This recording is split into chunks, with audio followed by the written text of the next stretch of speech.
हम बेस ना कॉमन करते हुए इमिटर कॉमन किए, क्योंकि हमने बताया था बेस को भी कॉमन किया जा सकता है, इमिटर को और कलेक्टर को, लेकिन ज़्यादातर तुम्हारे बुक्स में इमिटर ही कॉमन है। तो इमिटर को कॉमन किया है। कॉमन का मतलब दोनों बैटरियों के साथ जिसको जोड़ा जाता है उसे कहा जाता है कॉमन करना। तो इमिटर और बेस के बीच में हमारा ट्रांजिस्टर है पीएनपी, माने इमिटर से हमेशा चार्ज कैरियर इमिट होते हैं और कलेक्टर तक पहुंचते हैं। ऐसी कंडीशन में पीएनपी ट्रांजिस्टर में चार्ज कैरियर तुम्हारे कोटर है, पॉजिटिव टाइप है, और कोटर इमिटर से बेस की ओर चलेंगे। इसके लिए यह आवश्यक है कि इमिटर और बेस के बीच में जुड़ी हुई बैटरी का नेगेटिव टर्मिनल बेस की ओर हो। चूंकि पॉजिटिव टाइप कोटर तभी बेस की ओर चलेंगे जब बेस नेगेटिव टर्मिनल से होगा।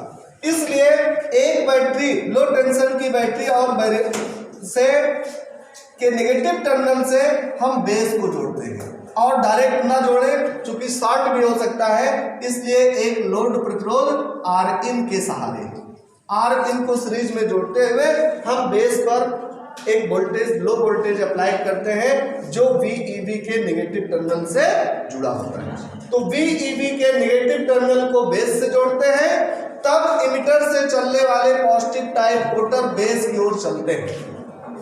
बेस बहुत पतला होता है और बेस की अपेक्षा कलेक्टर ज्यादा हाईली नेगेटिव होता है, इसलिए कोटर बेस पे ना रुक के कलेक्टर पर पहुंचने लगते हैं, संग्राहक पर पहुंचने लगते हैं।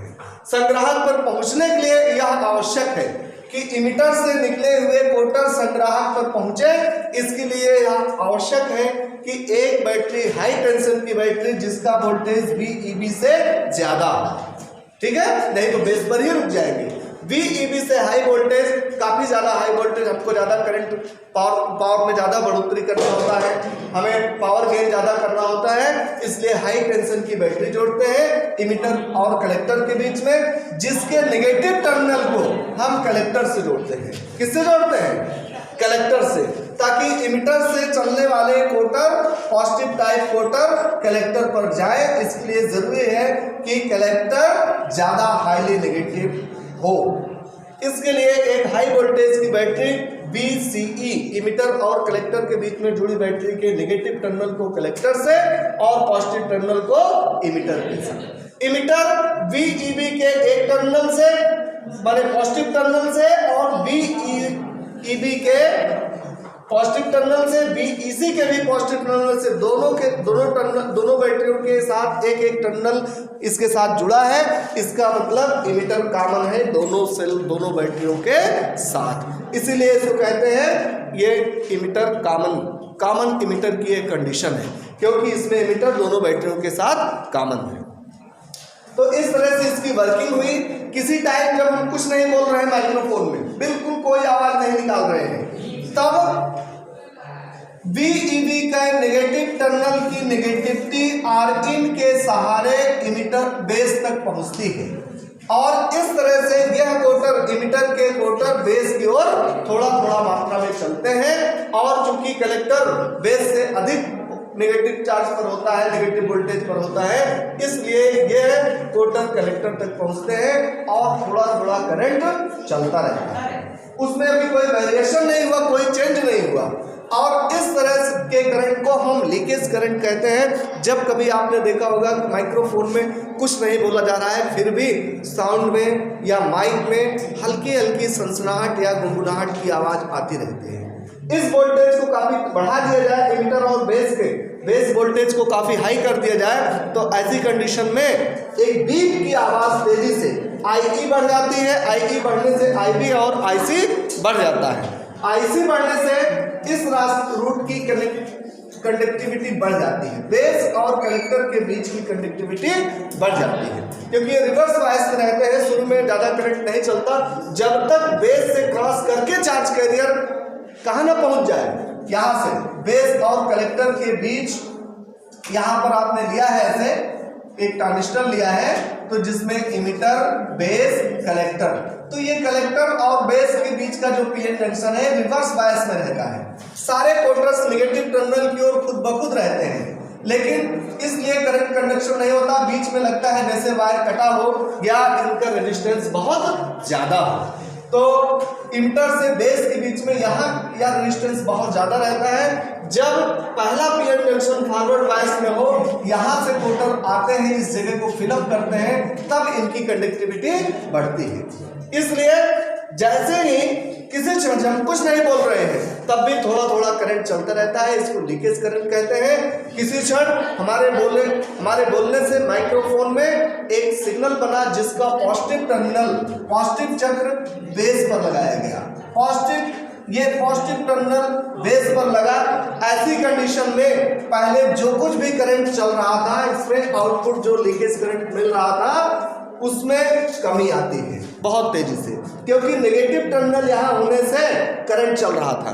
जब पॉजिटिव सिग्नल यहाँ मिलता है बेस को, तो इसकी नेगेटिविटी में कमी आती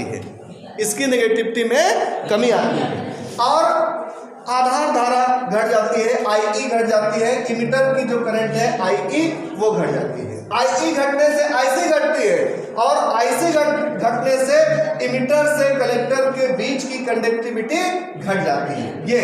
ये चीज कम हो गया। और जब कंडक्टिविटी घटती है तो पहले से ये नेगेटिव टर्मिनल फिक्स है, और ये पॉजिटिविटी जो पहले से पहुंच रही थी उस पॉजिटिविटी में कमी आती है। तो उसी पॉजिटिविटी में कमी आना हमारा नेगेटिव चक्र देता है, नेगेटिव सिग्नल मिलता है, वो पॉजिटिविटी में कमी है। अगले क्षण जब एक अल्टरनेटिव सोर्स का मतलब है कि बारी बारी से बदलता रहता है, एक बार पॉजिटिव अगली क्षण नेगेटिव, अगली बार जब बेस नेगेटिव चक्र पर होता है, ऋणात्मक चक्र पर होता है, तो पहले की अपेक्षा बेस और अधिक ऋणात्मक हो जाता है, जिससे IE बढ़ती है। IE बढ़ने से IC बढ़ जाती है, और IC बढ़ने से इनके बीच की कंडक्टिविटी बढ़ जाती है। जो दूसरा पीएन जंक्शन हमारा है, इसकी कंडक्टिविटी बढ़ जाती है, रेजिस्टेंस कम हो जाता है, और इस कारण से यह पॉजिटिविटी जो इमिटर के रास्ते बेस होते हुए कलेक्टर पर पहुंच रही थी वो ज्यादा मात्रा में पहुंचने लगती है। इस प्रकार धनात्मक चक्र मिलता है, IE बढ़ता है, IC बढ़ता है, और IC बढ़ने से जो सिरा पहले था वह अधिक पॉजिटिव हो जाता है, क्योंकि यह पॉजिटिविटी ज्यादा मात्रा में पहुंचने लगती है। इस प्रकार से हमें पॉजिटिव सिग्नल मिलता है। नेगेटिव के रिस्पेक्ट में पॉजिटिव, और पॉजिटिव के रिस्पेक्ट में नेगेटिव। कला संबंध इसमें हुआ पाई का, पाई रेडियन या 180 डिग्री का फेज डिफरेंस हुआ। इनपुट सिग्नल और आउटपुट सिग्नल में 180 डिग्री का फेज डिफरेंस है, 180 का या पाई कलांतर का डिफरेंस होता है। बिल्कुल इनमें इमेज ऐसे होती है जैसे मिरर इमेज होती है। जब हम अपने चेहरे को मिरर में देखते हैं तो देखते हैं कि दायां बाएं और बायां दाएं में। अगर हम कुछ लिख कर उसको मिरर इमेज देखें तो हमें उल्टा दिखाई पड़ता है। इसी प्रकार से लेकिन हम ही रहते हैं, पहचान पाते हैं अपने आप को मिरर में। इस तरह से जो भी आवाज़ रहती है उसका फेस चेंज होकर भले आउटपुट पर मिले, लेकिन उसकी मिठास में, उसकी ट्वेनिंग में कोई चेंज नहीं आता। जितना सुरीली आवाज़ है ऐसा नहीं कि उसके सुर में कोई चेंज हो। ये तो वोल्टेज का फ्लक्चुएशन है, चाहे पॉजिटिव बढ़े और चाहे नेगेटिव बढ़े, फ्लक्चुएशन दोनों तरफ होना है, तो किसी प्रकार से आवाज़ में बदलाव नहीं आता। जो भी इनपुट वॉइस दी जाती है सेम मैनर में, सेम आवाज़ में आउटपुट बढ़ा हुआ वोल्टेज और बढ़ा हुआ लाउड स्पीकर में तेज आवाज़ मिलती है। भले ही यह अपोजिट फेज में हो इनपुट और आउटपुट, लेकिन उनकी सुर में कोई चेंज नहीं आता, उनकी वॉइस में कोई चेंज नहीं आता। ऐसा नहीं कि पतली आवाज़ है तो मोटी आवाज़, मोटी है तो पतली, नहीं, बिल्कुल सेम तुम्हारी इमेज है। मिरर में देखोगे, अपने दर्पण में देखते हो, जिसमें चेहरा देखते हो, कंघी करते समय तो दाहिना बाएं और बायां दाएं हो जाता है, उल्टा रहता है। लेकिन ऐसा नहीं कि तुम लड़का हो तो कुछ और तुमको दिखने लगे, तुम वैसा ही देखोगे जैसा तुम हो। इस तरह से मिरर इमेज होने के बावजूद, एम्प्लीफिकेशन होने के बावजूद, वोल्टेज और करंट का गेन, पावर का गेन, तीनों गेन होने के बावजूद आवाज़ में कोई चेंज नहीं आती। जिस प्रकार की आवाज़ आप इनपुट पे लगाओगे वही माइक में आपको मिलेगी। आर आउट के सिरों से यहाँ से आउटपुट लिया जाता है। इसमें चेंज क्या होता है? नेगेटिव टर्मिनल तो आउटपुट का फिक्स हो गया, जो पॉजिटिविटी इस रास्ते पहुँचनी है कलेक्टर पर वही घटती बढ़ती है। ठीक है, आपका अगर कनेक्शन उल्टा नहीं है तो किसी भी कीमत में आप इसका जब एक्सप्लेनेशन करोगे, सर्किट डायग्राम आपका सही बना हो, ये प्लस माइनस किसी भी तरह से गलती ना हो, देखते रहना कौन सा ट्रांजिस्टर है, इमीटर से चार्ज कैरियर चलेंगे बेस की ओर, कलेक्टर पर पहुंचना है। ठीक है, तो ये अगर आपका सर्किट में कनेक्शन प्लस माइनस में गलती नहीं है, तार उल्टा सीधा नहीं जोड़े हो, सही कनेक्शन हो गया है, तो एक्सप्लेनेशन जब करोगे बहुत ही बेहतर एक्सप्लेनेशन आता है, बहुत इजीली, ऐसे लगेगा तुमको कोई सब कुछ बता रहा है, कहीं से उसको रटो मत, इस डायग्राम को समझो, बार बार प्रैक्टिस करो और सब कुछ बहुत अच्छा समझ में आएगा। 3 प्रकार के फायदे होते हैं, करंट, वोल्टेज और पावर। तो आइए तीनों को हम बारी बारी से समझ लेते हैं। अब हम यहाँ पहले करंट गेन देखेंगे। करंट गेन, इसका मतलब धारा लाभ, धारा लाभ। यहाँ अल्फा के बदले बच्चों बीटा कहेंगे, अल्फा ना कहेंगे, इसको बीटा कहेंगे। क्यों बीटा कहेंगे? क्योंकि अब इमीटर कॉमन किया गया है। जब बेस कॉमन होता है तो अल्फा, और जब इमीटर कॉमन होता है तो बीटा। तुम्हारी बुक्स में लिखा रहता है बीटा एसी, एसी लिखा है इस अल्टरनेटिव सोर्स के लिए, अल्टरनेटिव करंट के लिए यहाँ एसी लिखा जाता है। और बीटा एसी लिखा होने का मतलब है कि बीटा डीसी भी होता है। बीटा डीसी कब होता है? जब तुम माइक में कुछ नहीं बोल रहे होते हो तो बीटा डीसी होता है। ये बुक में तुम्हारे शायद न मिले, तो बीटा डीसी करते हैं। करंट का फायदा कितना हुआ? इधर बह रहा है आईसी जो कि पावरफुल है हाई टेंशन की वजह से, तो आईसी अपान यहाँ चेंज कौन हो रहा है? देखो बेस और इमीटर के बीच का जो करंट है इसको आईबी लिखेंगे कि आईई लिखेंगे? आईबी लिखेंगे, क्योंकि आईई तुम्हारा बैटरी के साथ सीधे फिक्स है, बैटरी के साथ सीधे जुड़ा है, इसमें कम अप डाउन नहीं होगा। अप डाउन यहाँ इस रेजिस्टेंस की वजह से यहाँ होगा, इसलिए हम लिखेंगे आईबी। ये बेस करंट में चेंज होने से कलेक्टर करंट में कितना चेंज हो रहा है, तो आईसी और आईबी संग्राहक धारा और आधार धारा। कलेक्टर करंट और बेस करंट का रेशियो बीटा डीसी होता है, जबकि अल्टरनेटिव सोर्स अप्लाइड ना हो। हमारे द्वारा कुछ बोला नहीं जा रहा है, माइक्रोफोन में कुछ भी अप्लाइड नहीं है, चाहे लीडर निकाल दो ना लगी हो और चाहे कुछ बोलो। दूसरी कंडीशन होते हैं बीटा एसी, जब अल्टरनेटिव सोर्स इस पे अप्लाइड होता है।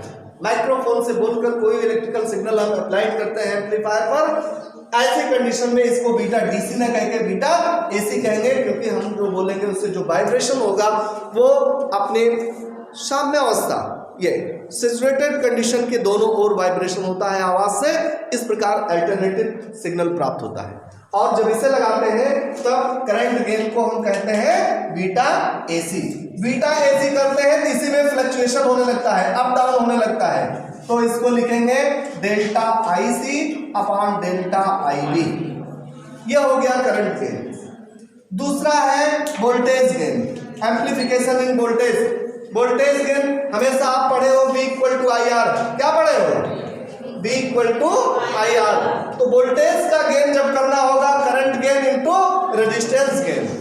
वोल्टेज लाभ बराबर धारा लाभ जुड़े प्रतिरोध लाभ। तो इसको जब निकालेंगे धारा लाभ माने current gain into resistance gain, ठीक है? तो धारा लाभ इनटू प्रतिरोध लाभ दो, इस प्रकार से। क्योंकि V = IR हमें वोल्टेज में गेन चाहिए, तो करंट में गेन इनटू रेजिस्टेंस में गेन, तो धारा लाभ गुणे प्रतिरोध लाभ, इन दोनों करेंगे current gain into resistance gain. इनको आप निकाल लीजिए। करंट गेन अभी निकाले हो, हमने कहा बीटा एसी। ये जब बोल रहे हैं तब, जब हम बोल ही नहीं रहे किसकी कोई बात ही नहीं, बुक में बहुत कम लिखा भी जाता है। इनटू रेजिस्टेंस गेन, रेजिस्टेंस फायदा कौन हुआ? आर आउट ज्यादा है और ये आर इन कम रहता है, तो R out upon R in, ये हो गया किसका? Voltage gain. वोल्टेज का हमें इस तरह से फायदा मिलेगा। तीसरा होता है पावर गेन, शक्ति लाभ। तो P = हम पढ़े हैं V × I, क्या पढ़े हो? V × I। जब हम पावर गेन पढ़ेंगे तो जब हम पावर गेन से मैनर में देखें तो पावर गेन जब निकालेंगे तो वैसे ही जैसे हम निकालते हैं P equal to B I, तो power gain equal to power gain shortcut में लिख दे रहे हैं। तो पावर में क्या क्या है, वोल्टेज इनटू करंट। जब पावर गेन करेंगे वोल्टेज गेन अभी अभी निकाले, voltage gain into current gain. Current gain को हमने क्या कहा है, बीटा एसी। इनके मान रख दीजिए। तो वोल्टेज गेन में हमारा निकला है beta AC into R out upon R in, ये हो गया वोल्टेज का फायदा, इंटू करंट गेन, फिर बीटा एसी। बीटा को यहां ले आओ बीटा के पास, तो क्या मिल जाएगा, beta square R out upon R in. AC लगा दो, ठीक है, एसी लगा दो कि जो भी हम बोलते हैं उसका जो भी सिग्नल मिलता है वह अल्टरनेटिव रहता है, इसलिए एसी बार बार लिखते हैं। जब हम कुछ नहीं बोल रहे हैं माइक्रोफोन में, तो जो बैटरीज लगी हुई है सब डीसी सप्लाई देते हैं, तब वो डीसी रहता है, लेकिन उसका कोई फायदा नहीं। जब हम कुछ बोल ही नहीं रहे हैं तो हमारा माइक्रोफोन एम्पलीफायर क्या करेगा, कुछ नहीं करेगा। जब हम कुछ बोलेंगे उसे बढ़ाएगा, तो जब हम बोलेंगे तो उसमें एसी रहेगा, ठीक है। हमारे बोलने से जो सिग्नल बनता है माइक्रोफोन में, हमारे बोलने से जो झंझनाहट, जो कंपन बनता है, वाइब्रेशन बनता है माइक्रोफोन की कॉइल के अंदर, उससे जो करंट बनता है वो अल्टरनेटिव होता है, क्योंकि हमारा वाइब्रेशन सैचुरेटेड कंडीशन के साम्यावस्था के दोनों ओर रहता है। इस तरह से वाइब्रेशन, हमारी आवाज़ से वाइब्रेशन बनता है, उस वाइब्रेशन से जो सिग्नल बनता है इलेक्ट्रिकल, वो कैसा होता है, अल्टरनेटिव होता है। इसलिए एसी लगाते रहो, एक पहचान होती है।